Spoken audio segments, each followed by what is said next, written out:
May the force be with you is a phrase used to wish a person well to overcome a challenge.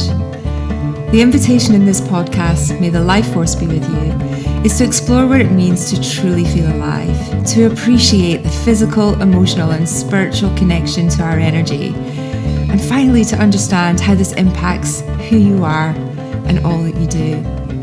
May this conversation inspire you to thrive. This episode of May the Life Force Be With You is brought to you by Moment Company and the Moment Pebble. The Moment Pebble is a beautiful, natural stone, light-guided breathing device and is a unique gift for someone who needs that gentle reminder to stop and take a break, to take moments throughout their busy day and to practice mindfulness. Just head over to momentcompany.co, that's momentcompany.co, and enter the code LIFEFORCE at checkout to receive an exclusive 10% podcast discount. How are you? I'm good, thanks. I'm also a little bit nervous. Nervously excited. I've got a bit of a big week coming up. Yeah, on Sunday I am doing something crazy called Hyrox. I mean, crazy and inspirational, I have to say. Well, thank you for that. But right now I'm feeling crazy. So at the start of the year, I set myself a little bit of a mind, body, spirit goal because I'm 50 next year. She does not look it. For anybody that doesn't know what Fiona looks like, she does not look like she's going to be 50. Well, thank you. I don't feel like I should be 50, that's for sure. But I set myself a little bit of a challenge, which was to do something for my mind, my body, and my spirit. And this is the body bit, but I actually think, and it's the last thing I need to do because the spirit we've talked about in another episode, and mind, which was ayahuasca. I also did some training as a generative consultant change coach, which was the other part of the mind. And then this was supposed to be very much the physical. Wow. So you really went like, I am going to give myself the 4 pillars of life, like the 3 pillars of life. Yeah.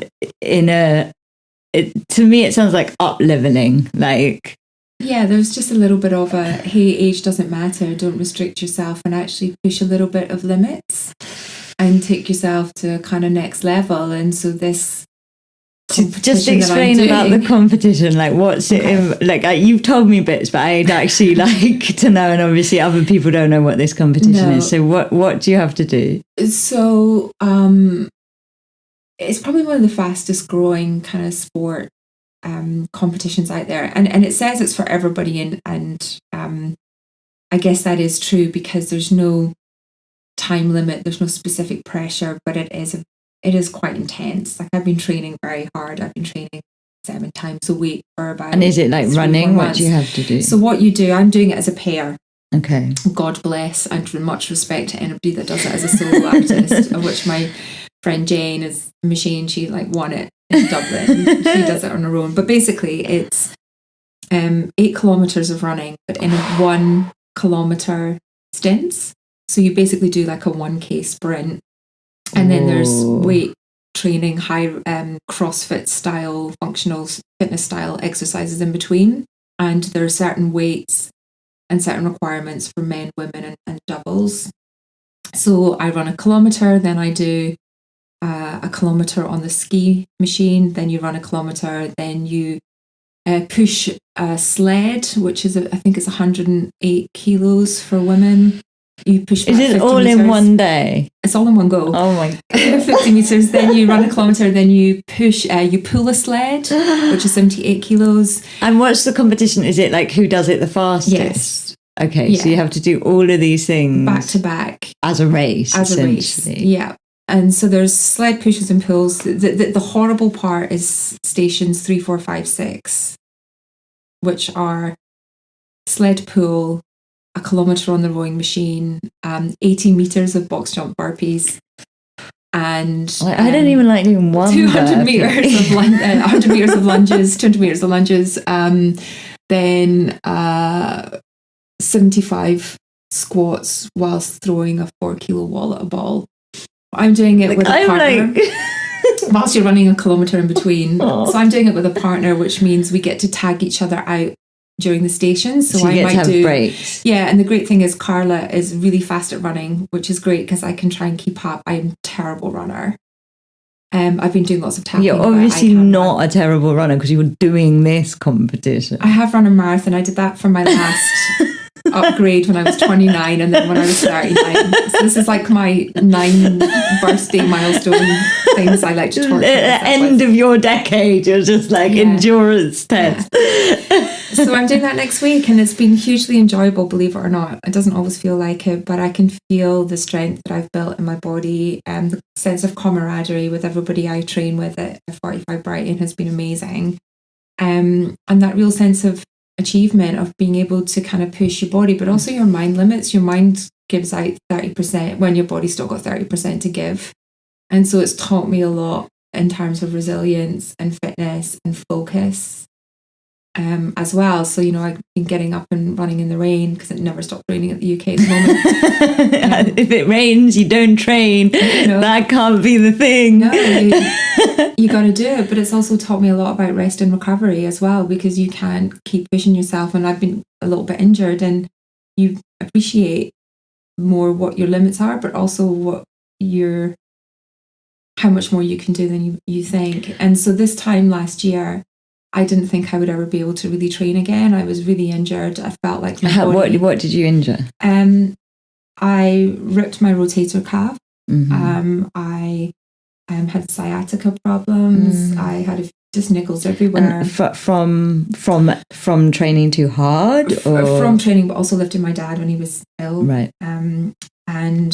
I think the mental and emotional toll of 3 years of grief had manifested in my body, and I just thought, I'm turning 50, I can't do the stuff I used to when I was 25 anymore, and I realised I can. That's what I was going to ask you, because you were like, I did this to prove that age is just a number that you can do, and like, has that been the case? Like, have you proved that to yourself? Yeah, I mean, your body naturally slows down as you age, but that doesn't mean to say that you can't be as fit. I actually think from a physical perspective, I now see this as my baseline. I want to get even fitter and stronger than this. I think as you get older, that should be the aim, actually. It's how you feel. Get stronger, and actually, I love lifting weights. I love being able to... My next thing is kind of working on flexibility and things like that. So it's so important as we age that we look after our bodies, because if we don't have that life force, because our physical strength is so important, and I, in my moment life, one of our most watched videos is one that I stand on one leg, because it's the most common cause of death in the elderly is to lose your falls. balance, and lose your balance, and then you think about your mobility and how you do things, and if you don't have that, you lose so much mentally then as well. But if you think about it, walking, sitting down, getting out of a car, standing up, you're on one leg more than you think. That's true. That's true. So little things like just, when I boil the kettle, I stand on one leg. I'm giving my future self more chance of health just by doing little things like that. You don't need to do Hyrox to be able to do that. But, when I look at the times and I look at my goals of what I want to do, each age bracket, the best time and the sort of average time goes down, because it's just it's just the way that we are. But it doesn't mean to say that I can't optimize myself. Well, as you're speaking, I've got this like curiosity coming to me that's like, this show is called May the Life Force Be With You. It is a force. And that means you've got to be strong enough to hold that force. And if you're not strong enough, and I think that's energetically, I often talk about that like muscle of the energy body, but also physically, you're going to be leaking that force, like if you're not strong enough to hold the resistance of that force inside of you, then, and I think that's when people,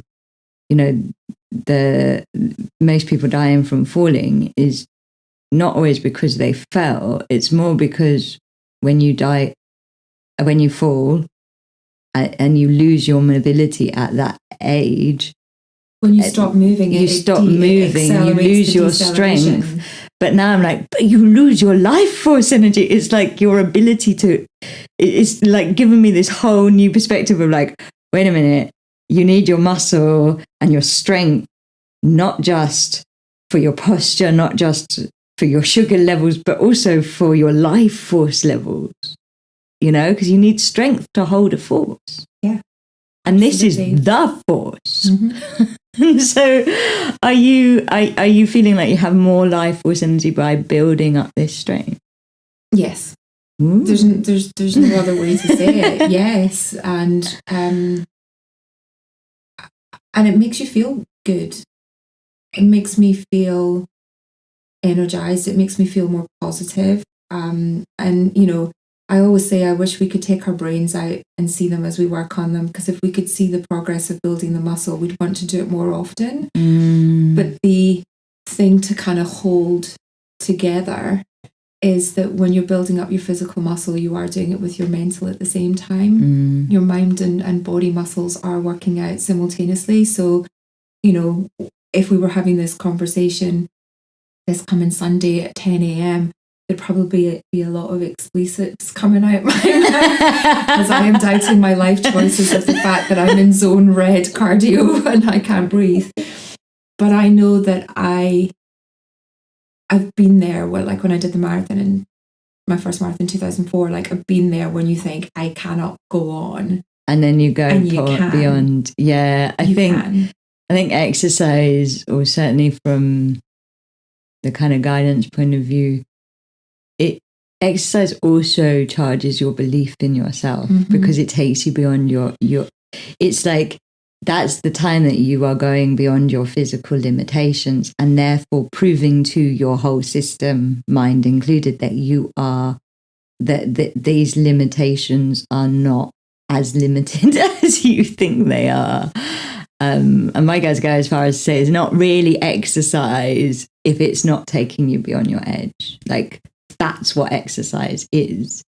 So if you're doing what I do sometimes, which is do a very gentle stretching yoga class, and say that is exercise, in terms of building your belief and your faith in yourself, it's not exercise.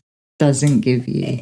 It's serving another purpose. Yeah, absolutely. And like I say, doing this training and doing a very specific program has taught me the importance of rest recovery. So I've been terrible the last few days. I've got up early to watch Grand Prix, but whole other life force. But I know I need to really focus on sleep and rest this week as well, because in order to perform, you also need to take care and make sure that my legs are nice and rested. My mind's, you know, good. I'm nourishing myself. Like, all of those things are very important for this particular physical exertion that's coming up. But it's also something to be mindful as we go. And have they given you any advice on sex? No. Because there's a lot in sport, though, about not having sex before a big game and stuff like that, isn't there? I don't think it's a concern of mine right now. But maybe that's what the marathon you're going to do for 59. Well, there you go. But the reason I was asking is because obviously sex is so connected to life. For like footballers. And yeah. It's like, I can't remember which World Cup it was, but I'm sure they said that England didn't perform because they had their wives out at that particular training camp, when normally they don't allow them or something like that. But yeah, I'm sure there are things. I mean, this is an hour and a half, 2-hour competition. Oh my God, so all of this is happening in an hour and a half? Hopefully, yeah. Like, I was imagining it to be like 8 hours. It's like those rest stations. Wow. And what do you win? Glory of self appreciation. Proof that you did it. Yeah, I mean, for the top athletes, there's they get to qualify for pro and world championships and things like that. It's very fast growing sport that has a lot of accolades. It's like CrossFit. You know, for the guys at the top, they can make whole careers out of being Hyrox trainers, Hyrox champs, that kind of accolade. And I think there is prize money as well for the elites. For me, it's just like running, it's just like running proof, a marathon. Yeah, just proof you can do it get to a hoodie yourself. Or something with Hyrox on it. what I'll get. Oh wow. So yeah, so that's my what's physical and body gift to self for pre-50. That's a pretty cool turning 50 gift, I have to say. Out of the three, because you did mind, body and spirit, and I know you haven't completed the body one, but which one was most significant? All contribute. I think you have to have a balanced three-legged stool, right? So there's not one that's more dominant than the other. I think the ayahuasca is, a longer term self-realization exercise. The physical now is just resetting the base level, and that's going to be ongoing. It's kind of kick-started my love of exercise, working out, being fit again, because I'd kind of lost my way a little bit with that, and I didn't think it was important. And now I realize it is really important to me. I mean, it is so, especially I think when you come into your 50s, like I feel like the difference between the people I know 50 plus who exercise and the people who don't is significant, like in terms of how rapidly you age. Well, apparently it's all the time you put in your 20s and 30s. So I'm buys you, that. yeah. Because I've luckily been a bit of a workout monster pretty much my entire life. Which is why she doesn't look like she's turning 50. Maybe, right? But they say that is like when you put the time in early and you have muscle memory and your body remembers that, and your endorphins and all of those things you remember. For me, that it's also the community behind it that's really important. I like getting out, seeing friendly faces in the classes, and there's so many people that I actually just said to my spin instructor at the weekend, I just want you to know how much I appreciate you, because she probably, well, she does because I've told her, but for all those PTs out there, like, you are probably impacting people more than you know. It's not just about the physical, but when I got back into it after like my elongated period of grief, it was my release. I used to go and just sit in the spin studio in the dark and pedal away, and it was like this flood of emotion that would come out with the sweat, and it was like a physical and emotional kind of release process that I went through, and I became addicted to that, feeling good in that moment. I totally feel you, because I've just taken up weights and boxing, and like the release,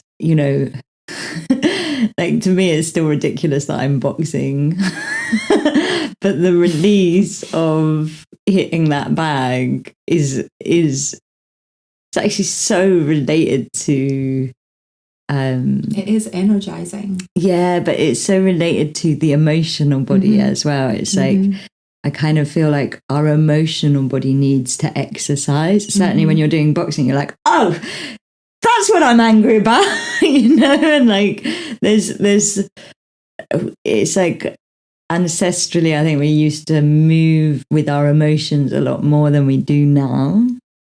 And so now people are, kind of like, now people are watching war and not having a physical movement in response to that, whether it is running or fighting or dancing. Yeah. Do you ever in your head, when you hear a piece of music, sometimes, like I was on the bus yesterday, a piece of music came on from headphones, and I just had in my mind that I wished I was having like a really good old dance from the living room, because I could feel like there's certain songs you just want to release energy or expression through your body. Yeah, it's like your body wants to engage in the emotional process, and I think because we're not as physical, we don't do it now. Yeah, well, up until recently, our bodies would have engaged. Like, that's just the way it was. It's like if war was happening, you were some way participating in that war.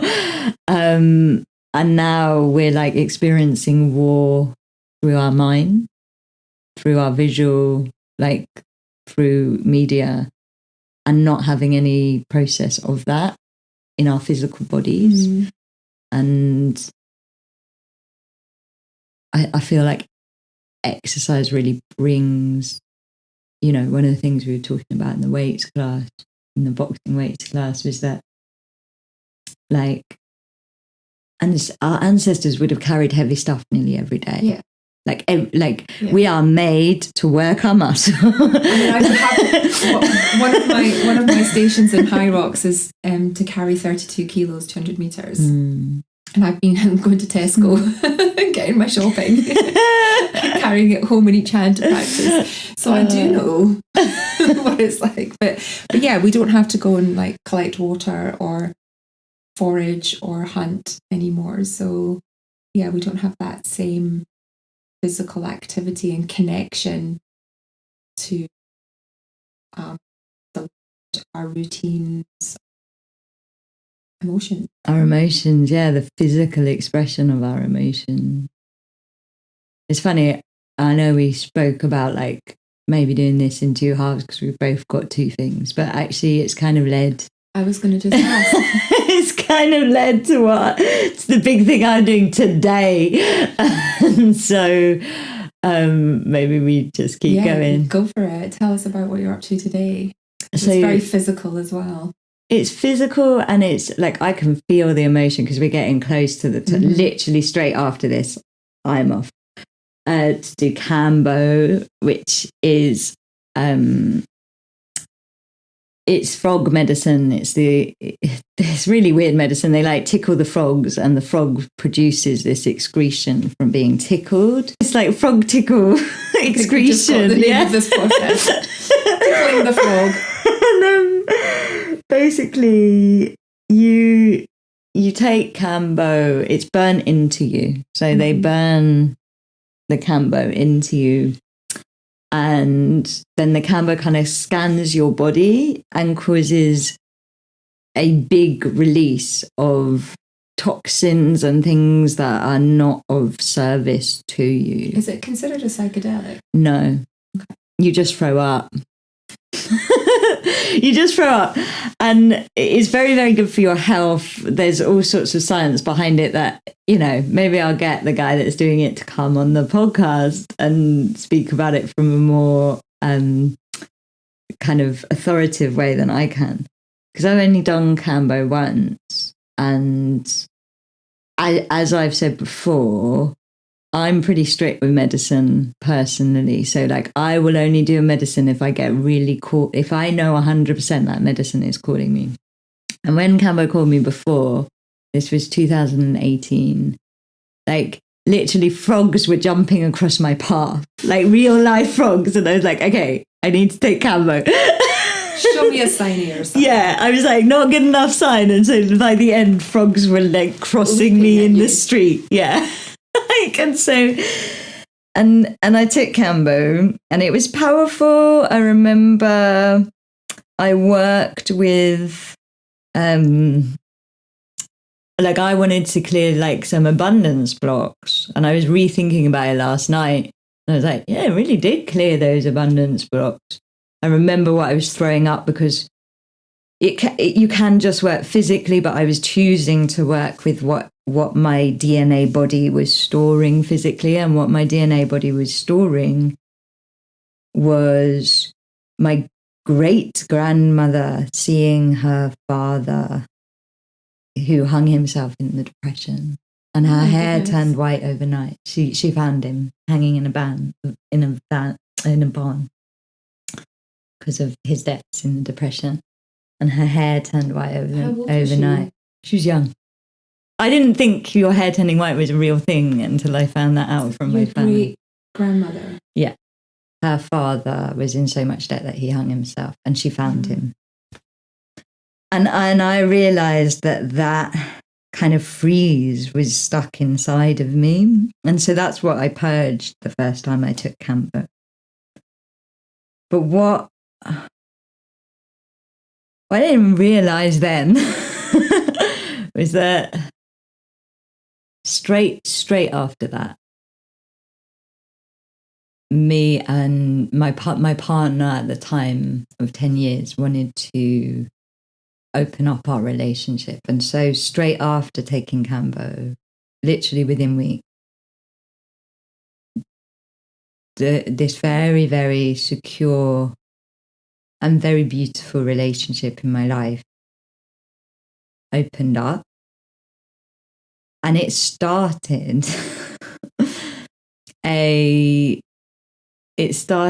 a journey of self-discovery and healing. You know, I remember asking for guidance about whether we should be opening up our relationship, and my guys were like, yeah, because you've got wounds to heal that you're too harmonious together to heal. Like, and I didn't know then how hard those wounds were going to be. I actually thought I was really good at relationships because I was in this really harmonious, happy relationship, and like, turns out I'm not.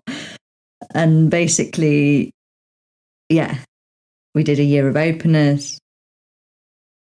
Within that year, I had an amazing tantric awakening in my sexual energy, which is probably part of why May the Life Force Be With You exists now. Then I met somebody else who was amazing in her own right, but the opposite of harmonious in terms of the traumas that we were going to trigger. Just the traumas that we were reigniting in each other. It was like my guides describe that type of relationship as like magnets that should be able to meet but just can't, and so the friction's just building. And you know, the last few years, like, I have been in this like crazy journey of actually emotionally ping pong balling between three people. Not, I would like to say I've had loads of sex. I have not. Just been in like meeting every possible wound in my love life that I can possibly meet. I have no love life, just so you know. We're not experts in that field. We're not doing a podcast on that. A relationship expert in Kahreela quick. And so, and you know, that journey of that journey, I met so many layers of myself. I felt so stuck inside of it. I felt like the shadow work stopped working. The relationship experts weren't working. I took it everywhere, and I couldn't seem to get out of the patterns that I was in, that I knew were unhealthy. I would say that, like, I probably have a disorganized attachment style. So disorganized attachment is when you move between avoidant attachment and anxious attachment, depending on what the situation is. And it was like I almost needed these, like. So does that mean you're clinging on but fleeing at the same time? Yeah. And like, depending on what the relationship dynamic is. On your life my God, it was like, and you know, I was also experiencing like how, you know, because I was stepping out of integrity in these dynamics and noticing like my life force energy being completely fucked the next day because like I'd been out of alignment. Like, just it's almost like out of integrity. Oh my God, it was nuts, and it was so hard. And I was taking it to every healing, and yeah, it was just. Because quite often we say being aware is the first step. And so you're obviously clearly aware of those patterns. This is what my therapist said. He was like, I was like, I am not self-aware. He was like, you are clearly really self-aware. And I was like, even put a label on the I am talking about it, but I'm still living it. So there's something that is missing. Like, I'm like, it was like, I knew that I was running these patterns and I didn't know how to stop. So where do you think the disconnect, or is this why this Kambo is important to you in joining, bringing that bridge between this is the thing, awareness and result? What, I'll come on to the Kambo, but so this has gone on for years, more in an emotional body way than anything else. And, you know, what I conclude now at the end of it, and I am at the end of it, is that basically my trauma body like my trauma was when you're in attachment style, your trauma is operating. And I was thinking about that, and I was like, you know, for me, my mum was very, very ill in the very first year of my life. So my trauma is deep and foundational. And I was thinking about it, and I was like, the thing is that trauma, when love becomes about survival, which it does when you experience trauma that early on, because if somebody isn't loving you, you're not going to survive. You then operate through survival tactics rather than through consciousness, awareness. And my survival body was just like, it was like I'd put myself in a place that was like so re-traumatizing by opening up my relationship, then leaving my relationship, then living on my own in lockdown. Like all of it was like putting my survival body in a place of re-traumatizing. Even though on this other level, I was having this amazing journey of shadow work and spirituality and growth, my actual trauma body was not coping. And so I was swinging back into this trauma. And that's what I was feeling, is like my life force energy, like reducing back to those more.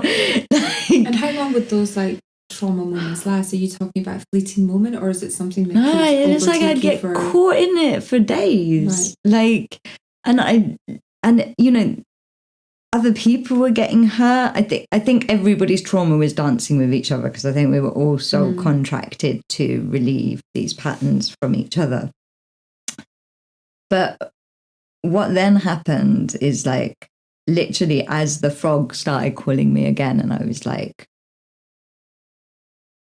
Kambo might have done this. Like, I was like, you know, Kambo is known as a really fast medicine that you take and you throw up and then that's it. I'm like, Kambo is not a fast medicine. Kambo like activated this, I'm sure, and is like, now you've had your purge and now you can go and live your life without these patterns. And you know, so it was like 4 years, Kambo. So, and I feel like I'm going to like get burnt on the other arm and like close the journey. Does that make sense? Mm-hmm. But as I was sitting with it, and it's kind of what I wanted to bring to this podcast, was I realized that actually the reason I couldn't let it go is I'd missed the point in all of the deep diving and excavating and self-work and self-inquiry, was that all of it was a way of avoiding.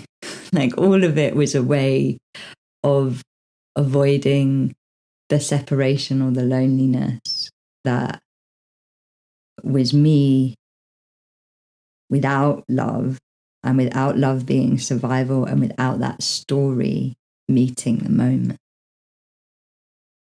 And when I let that go, or when I had that realization, I was like, so what if I call that massive grey mass of loneliness and separation that I have spent my entire love life masterfully and tactically doing everything I can to avoid at all costs?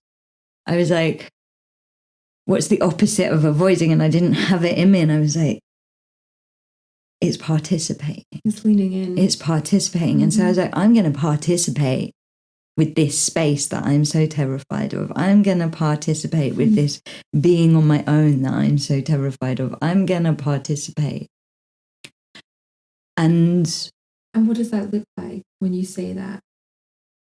Being present. So being, not feeling it.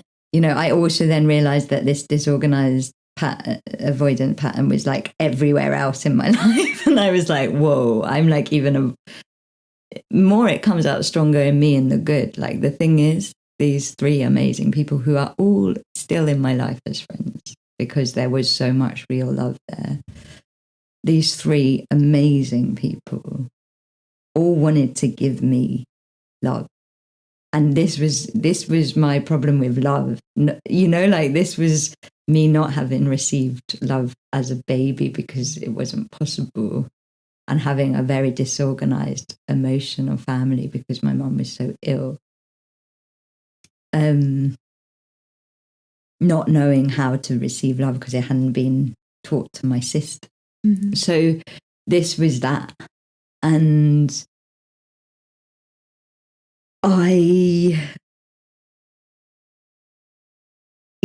so the pattern was in love, and I was like seeing it I was like, after I saw it, I was like, oh, like I do it like with my business, I do it with my like I find a way to put space and distance and chaos between me and intimately, fully receiving the good and the blessing and the love of the universe. And so I was like, I've got to learn in a very compassionate way how to do this so that this trauma stops showing up at the level that it's showing up within the way I do relationship, whether that is relationship with the universe, my business, myself, space. One of the biggest things was space. I was like, I have a way of like, as soon as space, which is like primordial love, and this is where it kind of loops back around with the ancestral thing, because my father was brought up by the woman whose hair turned white. And my he kind of ran away and started a whole life over here and did it with a whole, what I would say is a very similar patterning of like hoarding, filling the space, build a fortress around you, don't get hurt. You're describing me like you have no idea how much this resonates. Yeah. And so like, and I was like, and I think I'm describing a lot of people, but like, it was just like the space was so terrifying to me that I just fill it, whether it was, and this isn't conscious, but like fill it with drama, fill it with work, fill it, don't deal with it. And I realized, because allowing myself to participate, which is my new favorite word, and I haven't looked up the root meaning yet, but like to participate in space is to participate in love that has no exchange agenda. And all of these patterns, like avoidance, disorganized, these attacks, they're exchange-based love. And we run those. Yeah, we run those completely subconsciously in a way of like, I'm going to exchange because that way I'm going to keep this all in order, or keep you where you need to be. Like, it's all about exchange-based love, because you don't trust love to just be. And I realized that debt that I saw in that Kambo that essentially killed, it was financial debt, but we've talked about before how life force and money are so, like, I had such part of the cycle that I went through is like, I've always had throughout my entire life this like love and debt being interwoven with each other, of like feeling indebted to anybody that loves me, and so therefore not being able to hold a healthy boundary with them because I'm in debt, because they love me when they shouldn't love me, because I was the like one exception to the rule of babies that wasn't loved.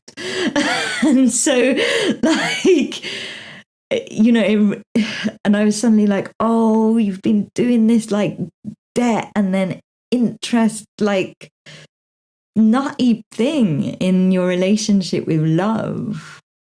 You've been doing debt as love. And you've got to re-relationship and participate with love. And you've got to start in the space. And what was amazing is because, you know, the whole system is so terrified of this. Like, okay, don't go traveling anywhere. Don't fill your time with loads of socializing. Don't book in loads of work. Keep this space. And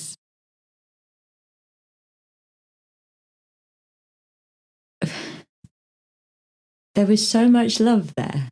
Like, after all of that, it was like, I suddenly was like, oh, wow. It was like suddenly all this love that has been waiting my entire life from the great universe or the goddess of space suddenly went,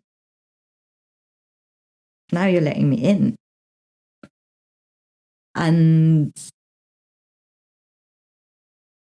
it was like all of that wounding and noise and disorganized attachment style chaos within me has started to soothe. And I am sure that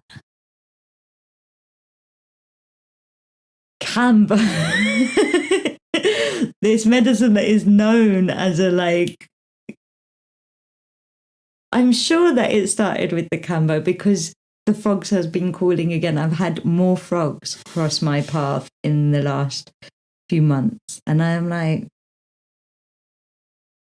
so humbled by this medicine because I'm like, yeah, that's what you took me through. You took me through this portal of what I can only describe as my own personal hell.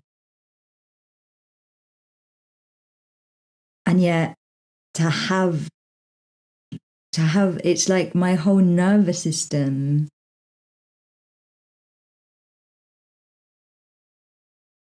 is now starting to create new roots. So that all of that love, debt, exchange, noise just isn't how I operate. That for me is what comes up when you say create space. People might think that means time to clear your diary. Partly it was. So partly that, but what I get a real sense of is that space in your mind, like allowing that chaos, that noise, that internal dialogue, that we're talking about muscle memory, that those learned behaviors. Hey, I'm more comfortable being miserable. I'm more comfortable being fearful because if I have to change, that feels really uncomfortable. So thanks very much. I'm just going to stay in my same patterns. When you say create space, what comes up for me is like it's a change in those behavioral patterns and thoughts that creates the space that then allows for new things to drop in. And you can't fit something new in an overcrowded room, that was exactly the same image I had. It's like this. It's like you can't even shut the door because the room is so jammed packed full of hoarded all those old beliefs. So it's like if you can just start to chip away at some of those, you can create a little bit of space. You get rid of out the room all the things that no longer serve you, and then it's not that you need to create 10 new rooms. It's you can clear the space, what your resources are. And just by being softer, quieter, kind of chipping away at that belief system and finding that love in yourself, that creates the space for good things to drop in.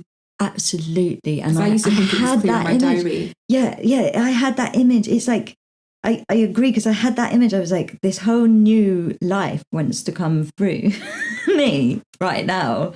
And I've got to create the space in my nervous system and my thoughts and my sense of in my story. And it's in your sleep. It's in your dreams. Yeah. It's everywhere. It's giving yourself that permission to just. But for me, like the word participate is the thing that like unlocked it for me, because what I realized was all of that hoarding and noise and disorganized, anxious, attachment, avoidant, all of it was a way of not participating. And so I was like, how am I going to retrain this? I am going to participate, whether it is making an egg or putting my underwear on, or like, I was like, I have to participate in the really simple, basic things, because that is going to teach me how not to have this like autopilot hoarding fortress of stuff between me and the love that is here now. Whatever that love is, whether it's me looking in your eyes in the podcast right now, or whether it is me going full-bodied into the emotional expression of boxing, or full-bodied into throwing up Kambo in like half an hour. So yeah, and it's been like, and to me it's like participate, to bring it to may the life force be with you, is like how you don't get injured when you're exercising, how you don't burn out, because like to participate in a way, you need all three of those pillars, mind, body, spirit, is how you participate. Like all three of those being present and engaged is your participation. And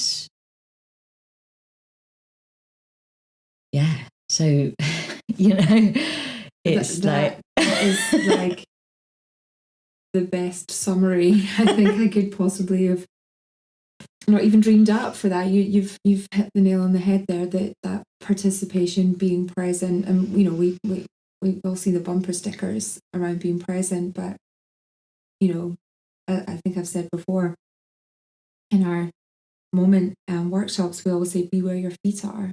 If you can bring attention to your physical presence in the room where you are, you acknowledge where you are, where that sits in the bigger perspective of imagine your feet, but imagine where you are in the room, the building.